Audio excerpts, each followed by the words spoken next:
ಮಂಗಳೂರಲ್ಲಿ ಮತ್ತೊಂದು ಬ್ಯಾಂಕ್ ದರೋಡೆ ಯತ್ನ. ಫೈನಾನ್ಸ್ ರಾಬರಿಗೆ ಯತ್ನಿಸಿದ ಖದೀಮರು ಅಂದರ್. ಬೆಳಗಾವಿಯ ಐಶ್ವರ್ಯ ಕೊಲೆ ಕೇಸ್ಗೆ ಟ್ವಿಸ್ಟ್. ಹುಳಿಮಾವು ಮರ್ಡರ್ ಕೇಸ್ಗೆ ಕಾರಣ ನಿಗೂಢ.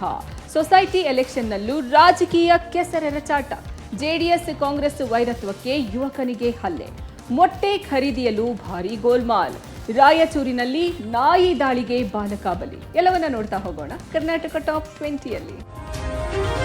ಮಂಗಳೂರಿನ ಕೋಟೆಕಾರ್ ಸಹಕಾರಿ ಬ್ಯಾಂಕ್ ದರೋಡೆ ಪ್ರಕರಣ ಇಡೀ ರಾಜ್ಯವನ್ನೇ ಬೆಚ್ಚಿ ಬೀಳಿಸಿತ್ತು. ಹಾಡಹಗಲಲ್ಲೇ ಬ್ಯಾಂಕ್ಗೆ ನುಗ್ಗಿದ್ದ 5 ಖದೀಮರು ಸಿಬ್ಬಂದಿಗಳಿಗೆ ಪಿಸ್ತೂಲ್ ತೋರಿಸಿ ಬರೋಬ್ಬರಿ 12 ಕೋಟಿ ಮೌಲ್ಯದ ಚಿನ್ನಾಭರಣವನ್ನ ದರೋಡೆಗೈದಿದ್ರು. ಇದೀಗ ಅದೇ ರೀತಿ ಅದೇ ಪರಿಸರದ ಫೈನಾನ್ಸ್ ದರೋಡೆಗೆ ಯತ್ನಿಸಿದ ಖದೀಮರು ಸಿಕ್ಕಿಬಿದ್ದಿದ್ದಾರೆ. ಮಂಗಳೂರು ಹೊರವಲಯದ ದೇರಳಕಟ್ಟೆ ಜಂಕ್ಷನ್ನಲ್ಲಿರುವ ಮುತ್ತೂಟ್ ಫೈನಾನ್ಸ್ಗೆ ಮಧ್ಯರಾತ್ರಿ 1:30ಕ್ಕೆ 3 ದರೋಡೆಕೋರರು ದರೋಡೆಗೆ ಬಂದಿದ್ರು. ಇದೇ ವೇಳೆ ಬ್ಯಾಂಕ್ನ ಸೈರನ್ ಮುಳುಗಿದ್ದು ಮುತ್ತೂಟ್ ಫೈನಾನ್ಸ್ನ ಕಂಟ್ರೋಲ್ ರೂಮ್ಗೆ ಮಾಹಿತಿ ರವಾನೆಯಾಗಿತ್ತು. ತಕ್ಷಣ ಕಂಟ್ರೋಲ್ ರೂಮ್ ಮೇಲಧಿಕಾರಿಗಳು ಸ್ಥಳೀಯ ಕೊಣಾಜೆ ಪೊಲೀಸ್ ಮಾಹಿತಿ ಕೊಟ್ಟಿದ್ದಾರೆ. ಈ ನಡುವೆ ಸೈರನ್ ಶಬ್ದ ಕೇಳಿ ಸ್ಥಳೀಯರು ಜಮಾಯಿಸಿದ್ದು ಫೈನಾನ್ಸ್ ಕಟ್ಟಡ ಸುತ್ತುವರೆದಿದ್ದಾರೆ. ತಕ್ಷಣ ಸ್ಥಳಕ್ಕಾಗಮಿಸಿದ ಕೊಣಾಜೆ ಪೊಲೀಸರು 2 ದರೋಡೆಕೋರರನ್ನ ಲಾಕ್ ಮಾಡಿದ್ದಾರೆ. ಓರ್ವ ಪರಾರಿಯಾಗಿದ್ದಾನೆ.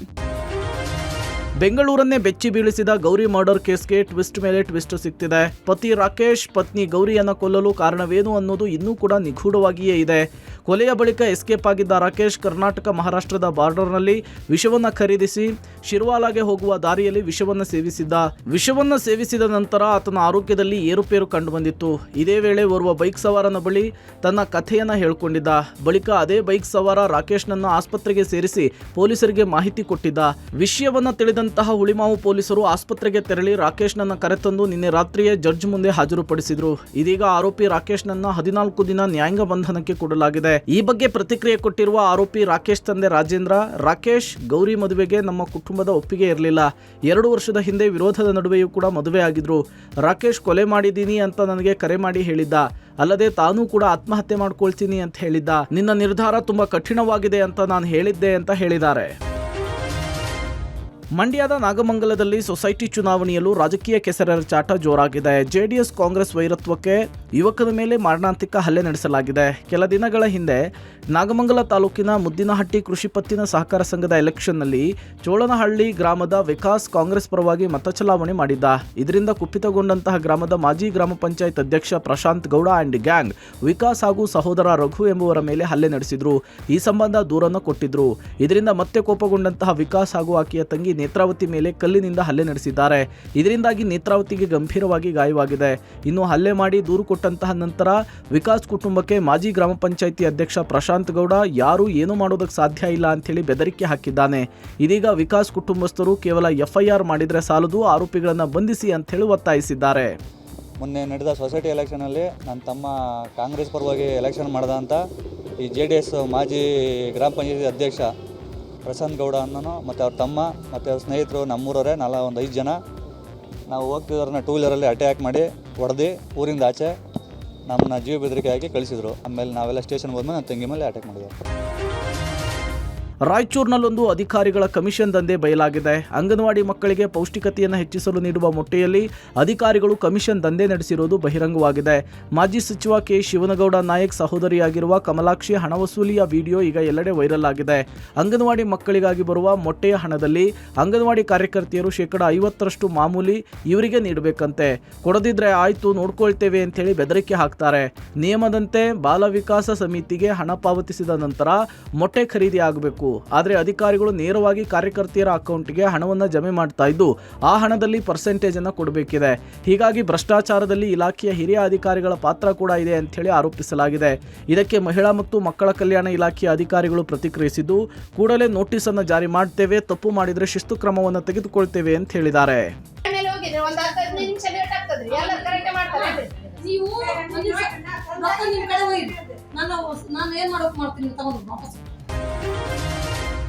ಬೀದಿ ನಾಯಿಯ ದಾಳಿಗೆ 6 ವರ್ಷದ ಬಾಲಕ ಬಲಿಯಾಗಿರುವ ಘಟನೆ ರಾಯಚೂರಿನ ಕಸಬಾ ಲಿಂಗಸಗೂರು ಗ್ರಾಮದಲ್ಲಿ ನಡೆದಿದೆ. ಕಸಬಾ ಲಿಂಗಸಗೂರು ಗ್ರಾಮದ ಸಿದ್ದಪ್ಪ ಮೃತ ಬಾಲಕನಾಗಿದ್ದಾನೆ. ನಿನ್ನೆ ಸಂಜೆ ಬಹಿರ್ದೆಸೆಗೆ ಹೋದಾಗ ಬೀದಿ ನಾಯಿಗಳ ಹಿಂಡು ದಾಳಿ ಮಾಡಿದೆ. ನಾಯಿಗಳ ದಾಳಿಯಿಂದ ಮೈತುಂಬ ಗಂಭೀರ ಗಾಯಗೊಂಡಿದ್ದ ಬಾಲಕನನ್ನ ಪೋಷಕರು ಸ್ಥಳೀಯ ಆಸ್ಪತ್ರೆಗೆ ದಾಖಲಿಸಿ ಹೆಚ್ಚಿನ ಚಿಕಿತ್ಸೆಗಾಗಿ ಬಾಗಲಕೋಟೆಯ ಖಾಸಗಿ ಆಸ್ಪತ್ರೆಗೆ ದಾಖಲಿಸಿದ್ರು. ಚಿಕಿತ್ಸೆ ಫಲಿಸದೆ ಬಾಲಕ ಸಾವನ್ನಪ್ಪಿದ್ದಾನೆ. ಇತ್ತ ರಾಯಚೂರಿನ ಮರ್ಚೆಂಟಾಳದಲ್ಲಿ ಬೀದಿ ನಾಯಿಗಳ ದಾಳಿಗೆ ಬಾಲಕಿ ಗಂಭೀರವಾಗಿ ಗಾಯಗೊಂಡಿದ್ದಾಳೆ. ಮನೆ ಮುಂದೆ ಆಟವಾಡ್ತಾ ಇದ್ದ ವೇಳೆ 9 ವರ್ಷದ ಚೈತ್ರ ಮೇಲೆ ನಾಯಿ ದಾಳಿ ಮಾಡಿದೆ. ಏಕಾಏಕಿ ನಾಯಿ ದಾಳಿಯಿಂದ ತಲೆ, ಕಿವಿ, ಕಾಲಿಗೆ ಗಂಭೀರವಾಗಿ ಗಾಯವಾಗಿದೆ. ಸದ್ಯ ಚೈತ್ರಾಗೆ ರಾಯಚೂರಿನ ರಿಮ್ಸ್ ಆಸ್ಪತ್ರೆಯಲ್ಲಿ ಚಿಕಿತ್ಸೆಯನ್ನು ಕೊಡಿಸಲಾಗ್ತಿದೆ. ಮಯನ್ಮಾರ್ ಮತ್ತು ನೆರೆಯ ಥೈಲ್ಯಾಂಡ್ನಲ್ಲಿ ಸಂಭವಿಸಿದ ಭೂಕಂಪದಲ್ಲಿ ಸಾವಿನ ಸಂಖ್ಯೆ ಏರಿಕೆಯಾಗ್ತಿದೆ. ಪ್ರಬಲ ಭೂಕಂಪಕ್ಕೆ ನಲುಗಿದ ಮಯನ್ಮಾರ್ ಒಂದರಲ್ಲೇ 1640 ಮಂದಿ ಸಾವನ್ನಪ್ಪಿದ್ದು, ಬ್ಯಾಂಕಾಕ್ನಲ್ಲೂ ಕೂಡ ಈವರೆಗೂ 10 ರಿಂದ 20 ಮಂದಿ ಸಾವನ್ನಪ್ಪಿದ್ದಾರೆ. ಕುಸಿದ ಕಟ್ಟಡಗಳ ಅವಶೇಷಗಳಡಿ 100ಕ್ಕೂ ಹೆಚ್ಚು ಕಾರ್ಮಿಕರು ಸಿಲುಕಿರುವ ಶಂಕೆ ವ್ಯಕ್ತವಾಗಿದೆ. ಇನ್ನು ಭೂಕಂಪದಿಂದ ನಲುಗಿದ ಮಯನ್ಮಾರ್ಗೆ ಭಾರತದ ಆಪರೇಷನ್ ಬ್ರಹ್ಮ ಹೆಸರಿನಲ್ಲಿ ವಿಮಾನದ ಮೂಲಕ ರಕ್ಷಣಾ ಸಿಬ್ಬಂದಿ, ವೈದ್ಯರು ಹಾಗೂ ಅಗತ್ಯ ವಸ್ತುಗಳನ್ನು ರವಾನಿಸಿ ಭೂಕಂಪದ ನಂತರ ಕಾರ್ಯಾಚರಣೆಗೆ 2 ಎನ್ಡಿಆರ್ಎಫ್ ತಂಡಗಳು ಮತ್ತು ವೈದ್ಯಕೀಯ ಸಿಬ್ಬಂದಿಯೊಂದಿಗೆ 55 ಟನ್ಗಳಿಗೂ ಹೆಚ್ಚು ಪರಿಹಾರ ಸಾಮಗ್ರಿಗಳನ್ನು ರವಾನಿಸಲಾಗಿದೆ. ಮಯನ್ಮಾರ್ಗೆ ಮೊದಲು ನೆರವು ಕೊಟ್ಟಂತಹ ದೇಶ ಭಾರತ. ಮೊದಲಿಗೆ ಸೇನಾ ವಿಮಾನಗಳ ಮೂಲಕ ಪರಿಹಾರದ ಸಾಮಗ್ರಿಗಳನ್ನು ಕಳುಹಿಸಿಕೊಟ್ಟಿದೆ. ನೆರವಿನ ಸಾಮಗ್ರಿಯನ್ನು ಹೊತ್ತು ಇನ್ನೂ 2 ವಿಮಾನಗಳು ಶೀಘ್ರದಲ್ಲಿಯೇ ಹೊರಡಲಿದೆ. ರಕ್ಷಣಾ ಕಾರ್ಯಾಚರಣೆಗೆ 80 ಎನ್ಡಿಆರ್ಎಫ್ ಸಿಬ್ಬಂದಿ ತೆರಳಿದ್ದಾರೆ. ಯತ್ನಾಳ್ ಉಚ್ಚಾಟನೆ ಬಳಿಕ ಮುಂದಿನ ನಡೆ ಏನಾಗಬಹುದು ಎಂಬ ಸಾಕಷ್ಟು ಚರ್ಚೆ ಶುರುವಾಗಿದೆ. ಈ ಮಧ್ಯೆ ಇದೆಲ್ಲಕ್ಕೂ ತೆರೆ ಎಳೆದಂತೆ ಹೊಸ ಪಕ್ಷ ಕಟ್ಟೋ ಬಗ್ಗೆ ಯತ್ನಾಳ್ ಮಾತನಾಡಿದ್ದಾರೆ. ಜನರ ಅಭಿಪ್ರಾಯ ಸಂಗ್ರಹಿಸಿ ಒಂದು ಹಿಂದೂ ಪಕ್ಷ ಅಸ್ತಿತ್ವಕ್ಕೆ ತರಬೇಕಾಗುತ್ತೆ. ಬಹಳಷ್ಟು ಜನ ಬಿಜೆಪಿಯಿಂದ ಹಿಂದೂ ರಕ್ಷಣೆ ಮಾಡ್ತಾ ಇಲ್ಲ ಅಂತ ಅಳಲು ತೊಡ್ಕೊಂಡಿದ್ದಾರೆ. ಹಲವು ಹಿಂದೂ ಕಾರ್ಯಕರ್ತರು ಸಾವನ್ನಪ್ಪಿದ್ರು ಎನ್ಕೌಂಟರ್ ಮಾಡುವಂತಹ ದಿಟ್ಟ ಕ್ರಮ ಕೈಗೊಂಡಿಲ್ಲ. ಇವರ ಕುಟುಂಬ ಹೊಂದಾಣಿಕೆ ರಾಜಕೀಯ ಮಾಡಿ ಪಕ್ಷವನ್ನ ದುರ್ಬಲ ಮಾಡಿದ್ದಾರೆ. ಹಿಂದೂಗಳ ರಕ್ಷಣೆ, ದೇಶಕ್ಕಾಗಿ ಹಿಂದೂ ಪಕ್ಷ ಅಸ್ತಿತ್ವಕ್ಕೆ ತರಬೇಕಾಗಿದೆ. ಹಿಂದೂ ಪಕ್ಷ ಕಟ್ಟುವ ಬಗ್ಗೆ ಬೀದರ್ನಿಂದ ಹಿಡಿದು ಚಾಮರಾಜನಗರದ ತನಕ ಒತ್ತಾಯಿಸಿದ್ದಾರೆ. ಹೊಸ ಪಕ್ಷದ ಬಗ್ಗೆ ನಾವು ಜನಾಭಿಪ್ರಾಯ ಸಂಗ್ರಹಿಸ್ತೀವಿ. ಒಂದು ವೇಳೆ ಹೊಸ ಪಕ್ಷದ ಪರವಾಗಿ ಬಂದ್ರೆ ಖಂಡಿತ ನಾವು ಹೊಸ ಪಕ್ಷವನ್ನ ವಿಜಯದಶಮಿ ವೇಳೆಗೆ ರಚನೆ ಮಾಡ್ತೇವೆ ಎಂದಿದ್ದಾರೆ. ಈ ರಾಜ್ಯದ ಜನ ಒಂದು ಹೊಸ ಭವಿಷ್ಯವನ್ನು ನೋಡ್ಕೊಳ್ಳಿಕ್ಕೆ, ಸನಾತನ ಧರ್ಮವನ್ನು ರಕ್ಷಣೆ ಮಾಡುವಂಥವ್ರು ಅನಿವಾರ್ಯವಾಗಿ ಒಂದು ಗಟ್ಟಿಯಾದಂಥ ನಿರ್ಣಯವನ್ನು ತೆಗೆದುಕೊಳ್ಳುವಂಥ ಕಾಲ ಬರ್ತದೆ. ಯಾಕಂದ್ರೆ ಇವತ್ತು ಹೊಸ ವರ್ಷ ಇದೆ, ಹೊಸ ಸಂದೇಶ ನಾವು ಕೊಡ್ಲಿಕ್ಕೆ ಬಯಸ್ತಾ ಇದ್ದೀನಿ.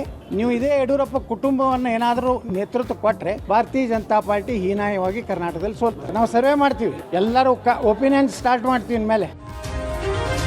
ಯುಗಾದಿ ಪಾಡ್ಯ ಹಿನ್ನೆಲೆಯಲ್ಲಿ ಬಿಜೆಪಿಯಿಂದ ಉಚ್ಚಾಟನೆಯಾದ ಬಳಿಕ ಮೊದಲ ಬಾರಿಗೆ ವಿಜಯಪುರ ನಗರದಲ್ಲಿ ಶಾಸಕ ಬಸನಗೌಡ ಪಾಟೀಲ್ ಯತ್ನಾಳ್ ಕಾಣಿಸಿಕೊಂಡ್ರು. ಬೆಂಗಳೂರಿನಿಂದ ತಡರಾತ್ರಿ ಪ್ರಯಾಣ ಬೆಳೆಸಿ ವಿಜಯಪುರಕ್ಕೆ ಆಗಮಿಸಿದ್ದಾರೆ. ವಿಜಯಪುರದ ಪ್ರಸಿದ್ಧ ಸಿದ್ದೇಶ್ವರ ದೇವಸ್ಥಾನದಲ್ಲಿ ಯತ್ನಾಳ್ ಹಾಗೂ ಕುಟುಂಬ ವಿಶೇಷ ಪೂಜಾ ಕಾರ್ಯಕ್ರಮದಲ್ಲಿ ಭಾಗಿಯಾಗಿದ್ದಾರೆ. ಇನ್ನು ಉಚ್ಚಾಟನೆ ಬೆನ್ನಲ್ಲೇ ಬಿಎಸ್ವೈ ವಿಜೇಂದ್ರ ವಿರುದ್ಧ ಸಿಡಿದಿದ್ದಾರೆ. ವಿಜಯಪುರದಲ್ಲಿ ಮಾತನಾಡಿ ತಮ್ಮ ಸ್ವಾರ್ಥಕ್ಕಾಗಿ ಬಿಎಸ್ವೈ ವಿಜೇಂದ್ರ ಹಿಂದುತ್ವವಾದಿಗಳನ್ನ ತುಳಿತಾ ಬಂದಿದ್ದಾರೆ. ಅದಕ್ಕೆ ನಾನು ಈಗ ಬಲಿಯಾಗಿದ್ದೀನಿ ಅಂದ್ರು. ಇನ್ನು ವಿಜೇಂದ್ರ ಒಬ್ಬ ಮಹಾಭ್ರಷ್ಟ, ಇವನನ್ನ ನಮ್ಮ ಮೇಲೆ ಏಕೆ ಹೇರ್ತಾ ಇದ್ದೀರಿ? ಇವನಿಂದ ಬಿಎಸ್ವೈ ಜೈಲಿಗೆ ಹೋಗಬೇಕಾಯಿತು. ನಕಲಿ ಸಹಿ ಮಾಡಿದ ಆರೋಪ ವಿಜೇಂದ್ರ ಮೇಲೆ ಇದೆ ಅಂತೆಲ್ಲ ಆರೋಪಿಸಿದ್ರು. ಯಡಿಯೂರಪ್ಪ ಅವರ ಮಗನ ಸ್ವಾರ್ಥಕ್ಕಾಗಿ ರಾಜಕೀಯವಾಗಿ ತಾನು ತಮ್ಮ ಕುಟುಂಬಕ್ಕೆ ವಂಶ ಪಾರಂಪರ್ಯ ಮುಂದುವರಿಬೇಕು, ಇವತ್ತು ಈ ರೀತಿ ನಮ್ಮನ್ನೆಲ್ಲ ತುಳಿಯುವಂತ ಕೆಲಸ ನಾಡಿನಲ್ಲಿ ನಡೆದಿದೆ. ವಿಜೇಂದ್ರ ಒಬ್ಬ ಮಹಾಭ್ರಷ್ಟ.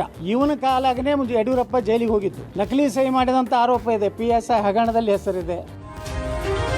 ಚಿತ್ರದುರ್ಗದಲ್ಲಿ ಗೋವಿಂದ ಕಾರಜೋಳ ಸೋಲಿಸಲು ಯಡಿಯೂರಪ್ಪ ಯತ್ನಿಸಿದ್ರು ಎಂಬ ಯತ್ನಾಳ್ ಆರೋಪಕ್ಕೆ ಸಂಸದ ಕಾರಜೋಳ ಪ್ರತಿಕ್ರಿಯಿಸಿದ್ದಾರೆ. ನನ್ನನ್ನು ಯಡಿಯೂರಪ್ಪ ಆಗ್ಲಿ ವಿಜೇಂದ್ರ ಆಗ್ಲಿ ಯಾವುದೇ ವಿರೋಧ ಮಾಡಿಲ್ಲ. ಎಲ್ಲರೂ ಸೇರಿ ಪ್ರಯತ್ನ ಮಾಡಿ ನನ್ನನ್ನು ಗೆಲ್ಲಿಸಿದ್ದಾರೆ. ಯಡಿಯೂರಪ್ಪ 3 ಬಾರಿ ಪ್ರಚಾರಕ್ಕೆ ಬಂದಿದ್ದಾರೆ. ನನ್ನ ಗೆಲುವಿಗೆ ಯಡಿಯೂರಪ್ಪ ಪ್ರಯತ್ನ ಬಹಳ ಇದೆ ಎನ್ನುವ ಮೂಲಕ ಯತ್ನಾಳ್ಗೆ ಕಾರಜೋಳ ಟಾಂಗ್ ಕೊಟ್ಟಿದ್ದಾರೆ. ಇತ್ತ ಪ್ರಮೋದ್ ಮುತಾಲಿಕ್ ಮಾತ್ರ ಹಿಂದುತ್ವದ ಬಗ್ಗೆ ನೇರ ನುಡಿ ಇರುವ ವ್ಯಕ್ತಿ ಯತ್ನಾಳ್. ಸ್ವಲ್ಪ ಪಕ್ಷಕ್ಕೆ ಮುಜುಗರ ಆಗಿರಬಹುದು, ವಾಸ್ತವಿಕ ಅರ್ಥ ಮಾಡಿಕೊಂಡು ಮತ್ತೆ ವಾಪಸ್ ಪಕ್ಷಕ್ಕೆ ಸೇರಿಸಿಕೊಳ್ಬೇಕು. ಬಿಜೆಪಿ ಯಡಿಯೂರಪ್ಪನವರ ಕುಟುಂಬ ರಾಜಕಾರಣ ಒಪ್ಪಿದರೂ ಒಳಗೆ ಅಸಮಾಧಾನ, ಅಸಹಾಯಕತೆ ಇದೆ. ಇವರು ಬಿಟ್ಟರೆ ಬೇರೆ ಯಾರೂ ಇಲ್ಲ ಎಂಬ ಸ್ಥಿತಿಗೆ ತಂದು ನಿಲ್ಲಿಸಿದ್ದಾರೆ ಎಂದಿದ್ದಾರೆ.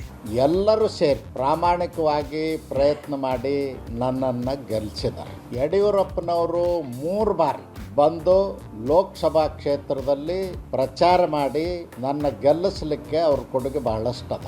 ಹಿಂದುತ್ವದ ಸಂಬಂಧಪಟ್ಟ ಹಾಗೆ ನೇರ ನುಡಿ ಮಾತನಾಡುವಂತಹ ವ್ಯಕ್ತಿತ್ವ ಇರುವಂತಹ ಬಸನಗೌಡ ಯತ್ನಾಳ್ ಅವರು. ಹಾಗಾಗಿ ಸ್ವಲ್ಪ ಪಕ್ಷಕ್ಕೆ ಮುಜುಗರ ಆಗಿರಬಹುದು, ಮರು ಪರಿಶೀಲಿಸಬೇಕು ಅನ್ನುವಂಥದ್ದು ನನ್ನ ಅಭಿಪ್ರಾಯ. ಬಿಜೆಪಿಯನ್ನು ಒಪ್ಪಿದ್ರೂ ಕೂಡ ಇವತ್ತು ಅಸಮಾಧಾನ ಇದೆ, ಅನಿವಾರ್ಯತೆ ಇದೆ, ಅಸಹಾಯಕತೆ ಇದೆ. ಇವ್ರು ಬಿಟ್ಟರೆ ಬೇರೆಯವರು ಇಲ್ಲ ಅನ್ನುವಂಥ ಸ್ಥಿತಿಗೆ ತಂದು ನಿಲ್ಲಿಸಿದ್ದಾರೆ.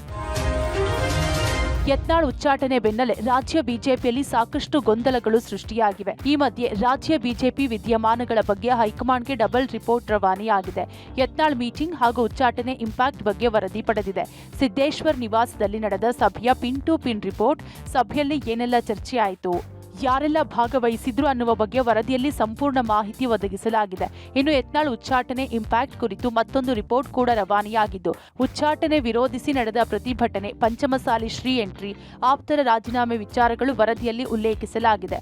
ಡಬಲ್ ವರದಿ ಪಡೆದ ಹಿನ್ನೆಲೆಯಲ್ಲಿ ಕುತೂಹಲ ಮೂಡಿಸಿರುವ ಹೈಕಮಾಂಡ್ ನಡೆ. ಯುಗಾದಿ ನಂತರ ಹೈಕಮಾಂಡ್ನಿಂದ 2ನೇ ಸುತ್ತಿನ ಆಪರೇಷನ್ಗೆ ಸಿದ್ಧತೆ ನಡೀತಿದೆಯಾ? ಸಭೆಯಲ್ಲಿ ಯತ್ನಾಳ್ ಜೊತೆಗೆ ಭಾಗವಹಿಸಿದ್ದವರಿಗೆ ನೋಟಿಸ್ ಬಿಸಿ ತಟ್ಟಲಿದೆಯಾ ಅನ್ನೋ ಪ್ರಶ್ನೆಗಳು ಮೂಡಿವೆ. ರಾಜ್ಯ ಬಿಜೆಪಿಯಲ್ಲಿ ಸದ್ಯಕ್ಕೆ ಯತ್ನಾಳ್ ಮುಂದಿನ ನಡೆ ಏನು ಅನ್ನೋದೇ ಚಿಂತೆ. ಯತ್ನಾಳ್ ಈಗ ಕೆರಳಿದ ಹುಲಿಯಾದ್ರೂ ಮುಂದಿನ ಹಾದಿ ಮಾತ್ರ ಅಸ್ಪಷ್ಟ ಎಂಬಂತಾಗಿದೆ. ಯತ್ನಾಳ್ ಬೆಂಬಲಿಗರು ಉಚ್ಚಾಟನೆ ಪರಿಶೀಲನೆ ಮಾಡುವಂತೆ ಮನವಿ ಮಾಡಿದ್ದಾರೆ. ಆದರೆ ಹೈಕಮಾಂಡ್ ಎದುರು ಮರು ಪರಿಶೀಲನೆ ಪ್ರಸ್ತಾಪ ಇಲ್ಲ ಎನ್ನಲಾಗಿದೆ.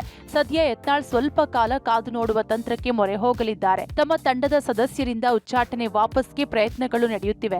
ಉಚ್ಚಾಟನೆ ಮರು ಪರಿಶೀಲನೆ ಬಗ್ಗೆ ಕ್ಲಾರಿಟಿ ಸಿಕ್ಕ ಬಳಿಕ ಮುಂದಿನ ನಡೆ ಬಗ್ಗೆ ತೀರ್ಮಾನಿಸಲಿದ್ದಾರೆ ಎನ್ನಲಾಗಿದೆ. ಇದರ ಜೊತೆಗೆ ಹಲವರು ಅವರಿಗೆ ಹೊಸ ಪಕ್ಷ ಕಟ್ಟಿ ಅಂತ ಸಲಹೆ, ಮನವಿ ಕೊಡ್ತಿದ್ದಾರೆ. ಆದರೆ ಹೊಸ ಪಕ್ಷ ಕಟ್ಟುವ ಬಗ್ಗೆ ಖುದ್ದು ಯತ್ನಾಳ್ ಅವರಿಗೆ ಒಲವು ಇಲ್ಲ. ಇನ್ನು ಪಂಚಮಸಾಲಿ ಸಮುದಾಯವನ್ನ ಕೇಂದ್ರದ OBCಗೆ ಸೇರಿಸುವ ಹಾಗೂ ಪಂಚಮಸಾಲಿ ಮೀಸಲಾತಿ ಹೋರಾಟ ತೀವ್ರಗೊಳಿಸುವ ಇರಾದೆಯೂ ಇದೆ. ಈ ಮಧ್ಯೆ ಸದ್ಯದಲ್ಲೇ ಬೀದರ್ ಟು ಚಾಮರಾಜನಗರ ಹಾಗೂ ಕೋಲಾರ ಟು ಕೊಡಗಿನವರೆಗೆ ರಾಜ್ಯ ಪ್ರವಾಸ ಕೈಗೊಳ್ಳಲಿರುವ ಯತ್ನಾಳ್ ಹಿಂದುತ್ವ ನಾಯಕರಿಗೆ ಪಕ್ಷದಿಂದ ತಾರತಮ್ಯ ಬಗ್ಗೆ ಜನ ಜಾಗೃತಿಗೆ ಪ್ಲಾನ್ ಮಾಡಿಕೊಂಡಿದ್ದಾರೆ ಎನ್ನಲಾಗಿದೆ.